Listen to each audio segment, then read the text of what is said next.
main problem is that of identification. In a country that has something like 10 million Spanish-speaking people, there are individuals who have a Spanish surname, but who may wish to be identified as Mexican Americans, Puerto Ricans, South Americans, Latin Americans, Spanish-speaking, and now we have a new one. Now the Mexican American wants to be called a Chicano. Perfectly legitimate demand. I'm in favor of that particular word because it is derived from the word Mexicano. The other problem is that of regionalizing this group of Spanish-speaking people.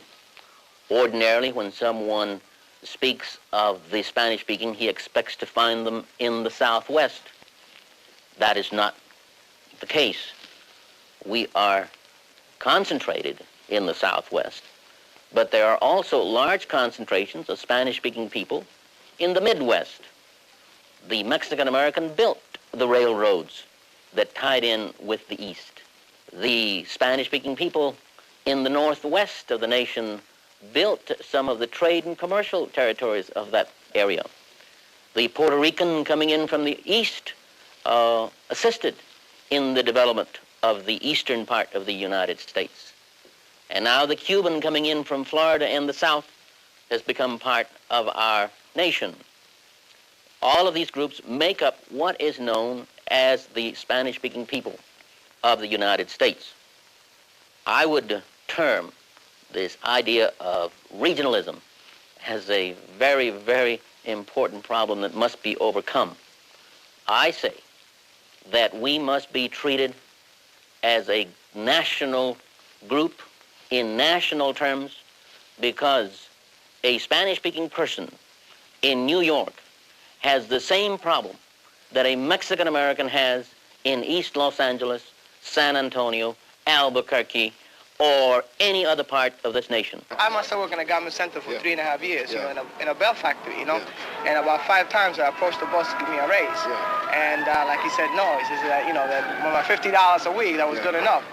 So finally, what I just quit. Well, did anyone else get raises around you? I mean, let's say this, you know, okay, so we've been in there a long time, and you know, things are changing, you dig it? Okay? But like what we're saying is, you know, okay, so now it's up to $70 a week. Wow, you know, standard of living is so high, man. $70. Dig that, right? With them little Cadillacs, you know. Now what we're saying is, you know, times are changing, but like now Puerto Ricans have got to start demanding, you know, that they be represented. And I'm not talking about anyone, be black, white, nobody represents Puerto Rican but Puerto Rican. You know, period. On the union, you know. So, you know, this whole thing, the working thing is so, the scope is so big, it's incredible. Yeah. Well, what do you think the answer is? Puerto Rican Cesar Chavez. And we're going to get that one of these days. You know, slowly, you know, we're waking up now, you know, and things are happening.